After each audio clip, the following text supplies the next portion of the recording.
Merci de cette invitation à faire un décryptage de la politique commerciale de Biden, dont il faut dire d'abord qu'on a mis un certain temps à essayer de voir les contours de cette politique commerciale et essayer de mesurer les points de continuité avec la politique de Donald Trump ou au contraire la façon dont il se distanciait par rapport à cette politique. Parce qu'au-delà de l'annonce au moment de son élection d'une politique commerciale faite pour les travailleurs, donc c'est une formule qu'on met un peu de temps, même encore, à essayer d'interpréter.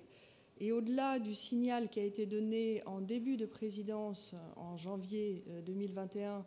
avec la levée du veto sur la nomination de nouvelle directrice générale de l'OMC, qui était un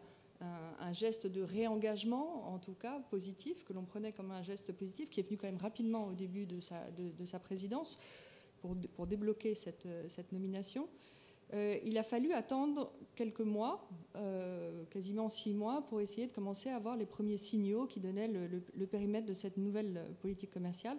tant l'accent était donné à les enjeux de politique intérieure qui viennent d'être décrits, et véritablement à toute une politique qu'on a coutume maintenant,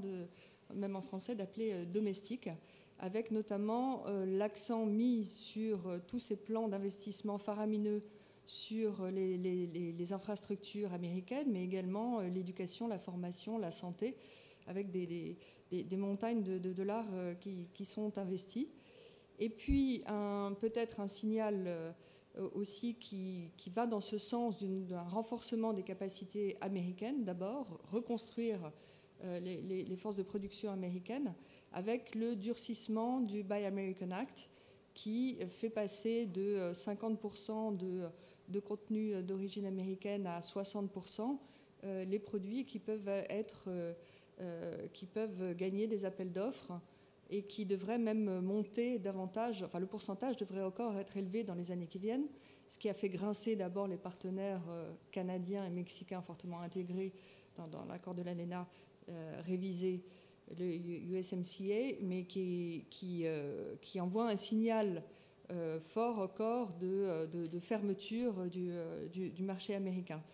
Alors maintenant, une fois qu'on a tenu compte de cet investissement d'abord prioritaire sur tout ce qui concerne la politique intérieure, quels sont les éléments de différenciation, continuité par rapport à la politique de Trump, dont on a pris l'habitude de la qualifier de politique unilatérale agressive, qui était d'abord fondée sur l'augmentation des tarifs douaniers, qui a engagé toute cette guerre commerciale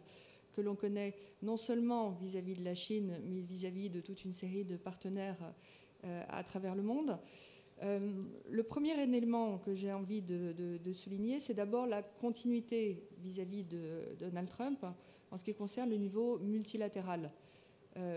Au-delà de la nomination de la nouvelle directrice générale de l'OMC, ce que l'on observe, c'est d'abord une forte continuité sur la méfiance des États-Unis vis-à-vis de la capacité de l'OMC à pouvoir faire avancer les problèmes de distorsion commerciale vis-à-vis de la Chine. Et ça se concentre notamment sur le blocage de l'organe d'appel qui continue à être maintenu par les États-Unis, malgré toutes les propositions qui ont pu être faites par différents partenaires, d'abord les Européens, qui ont mis des propositions sur la table, et des propositions qui viennent de l'OMC. Le blocage de cet organe d'appel dit quelque chose du désengagement des États-Unis au niveau de l'OMC, au-delà des discours officiels de valorisation de l'échelon multilatéral. À partir du moment où cet organe d'appel qui permet de régler les contentieux entre partenaires de l'OMC ne fonctionne plus, où c'est le muscle de l'OMC qui est bloqué, tout le dossier qui concerne la réforme de l'OMC et le renforcement des règles de l'OMC qui permettrait notamment de traiter les problèmes de distorsion commerciale que l'on impute en particulier à la Chine avec les problèmes de subventions illimitées, le rôle des entreprises publiques dans le fonctionnement de l'économie chinoise, ne peuvent pas avancer. Et c'est ce que l'on a observé jusqu'à la conférence ministérielle qui devait avoir lieu, qui a été reportée au mois dernier. Ça a été notamment plutôt un désengagement des États-Unis et un faible engagement dans les négociations multiplurilatérales qui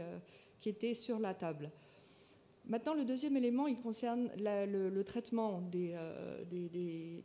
irritants et en particulier l'application de l'augmentation des droits de douane. Les Européens avaient fait notamment du traitement de ces irritants, de ces contentieux, un facteur, une conditionnalité pour pouvoir restaurer une certaine confiance et répondre à ce que Biden affichait comme la volonté de vouloir travailler avec les partenaires, ce qui donnait une tonalité quand même très différente par rapport à la présidence de Donald Trump. Le premier signal qui a été envoyé est venu au mois de juin dernier avec le règlement du contentieux entre Boeing et Airbus, donc entre les États-Unis et l'Union européenne. Maintenant, ce qu'il faut retenir, c'est que c'était un dossier historique épineux et qu'il fallait faire avancer. Mais d'une certaine façon, on reste dans une logique de trêve où les deux parties ont décidé de suspendre les droits compensatoires que l'OMC leur avait autorisé à appliquer à partir du traitement du jugement qui avait été donné à l'OMC, mais avec une clause de rendez-vous d'ici 5 ans pour régler ce dossier et se mettre d'accord sur des règles communes qui permettaient de mieux gérer le problème de la concurrence venant de l'entreprise chinoise Comac, qui est finalement la position que les Européens défendaient depuis longtemps. Au lieu de s'imputer des mesures de rétorsion qui pénalisaient les deux partenaires américains et européens, essayer ensemble d'aller plutôt dans la même direction pour voir comment faire face à la concurrence de cet émergent chinois. De la même façon, sur la question de l'application des droits de douane qui avaient été appliqués sur l'acier et l'aluminium, l'accord qui a été obtenu au début de l'automne, d'une certaine façon, a transformé les tarifs en quotas. C'est-à-dire que les tarifs douaniers ont été suspendus, mais ont été transformés en quotas, avec une échéance également pour une partie d'entre eux à l'échéance 2024. Et l'on voit bien que ça prend davantage la forme d'une trêve que la suspension véritablement des tarifs douaniers en tant que tels. Les quotas qui ont été concédés couvrent le volume historique d'exportation européenne vers les États-Unis, mais ça n'est pas encore une suspension complète des tarifs douaniers. Et c'est encore quelque chose que l'on retrouve dans le traitement de l'accord Phase One Deal qui avait été signé par Donald Trump avec la Chine. Et il a fallu attendre l'automne pour avoir un peu une clarification de la politique américaine vis-à-vis de la Chine, le détail de la stratégie qui allait être mise en place. Mais l'accord Phase One Deal, la position de Washington est d'abord de continuer à maintenir les objectifs de Phase One Deal en gardant à l'esprit que pour le moment, les objectifs d'importation de produits américains côté chinois n'ont été atteints qu'à hauteur de 60%. Et donc,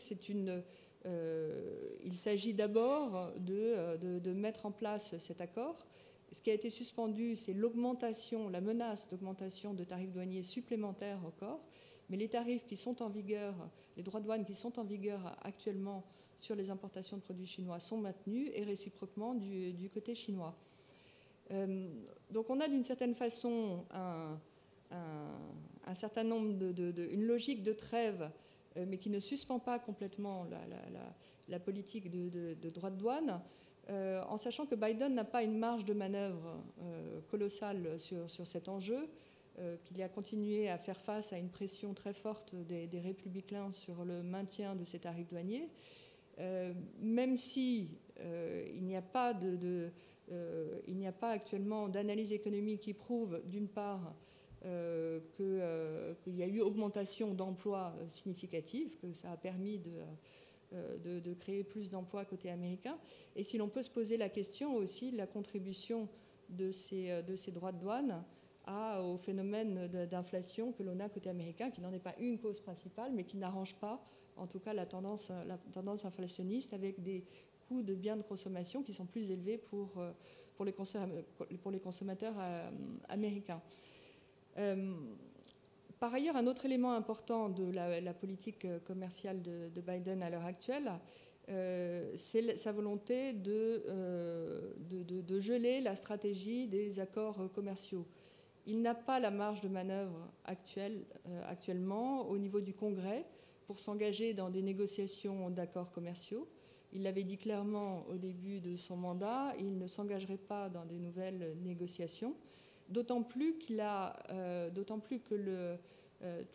Trade Promotion Authority, qui lui permet de passer par une procédure accélérée pour faire avancer des négociations avec une implication limitée du Congrès avant ratification des accords, est arrivée à son terme au tournant de l'été, fin juin 2021, et que ça lui donnerait d'autant moins de marge de manœuvre pour engager de nouvelles négociations commerciales. Mais l'on voit bien actuellement que dans la politique de Biden, l'enjeu aujourd'hui n'est plus de chercher davantage d'ouverture des marchés, donc d'aller vers une logique d'accords commerciaux qui permettrait de faciliter cette ouverture des marchés, et se déporte au contraire complètement sur le volet technologique et le volet réglementaire. C'est-à-dire que d'une certaine façon, on a une forme de substitution de la logique de rapport de force commercial du volet marché vers le volet réglementaire. Et aujourd'hui, la tournure qu'a prise la confrontation des États-Unis avec la Chine est plus que jamais un enjeu de compétition technologique, de rivalité technologique dans la course à l'innovation, avec une logique qui se déporte des accords commerciaux vers une logique d'alliance, créer des alliances avec des partenaires, avec les Européens bien sûr, mais également dans la zone Indo-Pacifique. Et c'est ce qui a mené à cette logique de forum, de coopération, avec d'un côté, sur le plan transatlantique, le lancement du Conseil de commerce et technologie fin septembre à Pittsburgh, et qui, à partir des 10 groupes de travail qui sont mis en place, permet de développer, d'une part, une logique de coordination des stratégies sur la question des contrôles des exportations, sur la question de la réduction des dépendances stratégiques dans les chaînes de valeur, une logique de coopération réglementaire, et en particulier dans tout le domaine digital, de coordination dans l'innovation, dans les programmes de recherche, dans les programmes de développement, recherche, innovation. Et c'est quelque chose qui est beaucoup plus orienté finalement sur le volet réglementaire. Et cette logique-là, on la retrouve également dans le côté asiatique, avec la signature récemment d'un forum de coopération commerciale dans le domaine numérique avec le Japon, puisqu'ils viennent de signer récemment ce projet de forum, mais on est beaucoup plus sur la logique d'un forum de discussion, de rapprochement réglementaire, avec l'objectif finalement d'abord promouvoir les normes américaines dans le domaine digital, à un moment où il y a une forte activité aussi qui se passe côté asiatique. On se souvient qu'il y a eu la signature de l'accord RCEP de 16 partenaires autour du noyau dur des pays de l'ASEAN, mais qui comprend également la Chine. Dans cet accord, il y a des clauses d'exception en cas de sécurité nationale et qui laissent une marge de manœuvre pour ce qui pourrait être des initiatives chinoises, enfin qui laissent une marge de manœuvre pour un encadrement au développement des normes chinoises de manière plus significative. Par ailleurs, des initiatives qui sont prises de manière très active par des partenaires en Asie, comme notamment Singapour, qui a passé un accord récemment, fin 2020, déjà avec l'Australie, mais qui en avait passé un autre avec la Nouvelle-Zélande et le Chili, et des initiatives qui se multiplient comme ça au niveau bilatéral ou plurilatéral en Asie. Et donc le lancement par Washington d'un projet plurilatéral concernant le secteur de l'économie numérique, avec la volonté de favoriser ce rapprochement des modèles normatifs des différents partenaires et favoriser une interopérabilité qui permette de pousser le modèle des normes américaines face, d'une part, au modèle chinois et également face au modèle européen, puisqu'on a bien en tête qu'actuellement, dans ce secteur-là, et ça va être abordé dans la suite de la discussion, on a affaire à 3 grands piliers normatifs qui sont en train de s'affirmer et qui sont en train de structurer cette logique de rivalité au niveau international. De ce point de vue-là, c'est là où l'on voit qu'actuellement la confrontation, pour ce qui concerne les relations transatlantiques, à la fois on a un apaisement des termes du dialogue avec des interlocuteurs plus faciles, plus agréables que l'administration précédente, l'apaisement d'un certain nombre d'irritants mais qui n'apporte pas toutes les garanties que l'on aurait souhaité avoir, et en même temps une confrontation de modèles réglementaires qui va rester d'autant plus significative que côté européen, on a avancé à la fois sur le Digital Market Act, sur le Digital Service Act, et qui devrait être placé assez haut dans l'agenda de la présidence française du Conseil de l'Union européenne, qui entend pouvoir faire avancer un accord au printemps prochain, avec également le mécanisme d'ajustement carbone aux frontières, le CBAM, qui sera également à l'agenda de la présidence française pour le printemps prochain, des enjeux sur lesquels à la fois la partie européenne et la partie américaine vont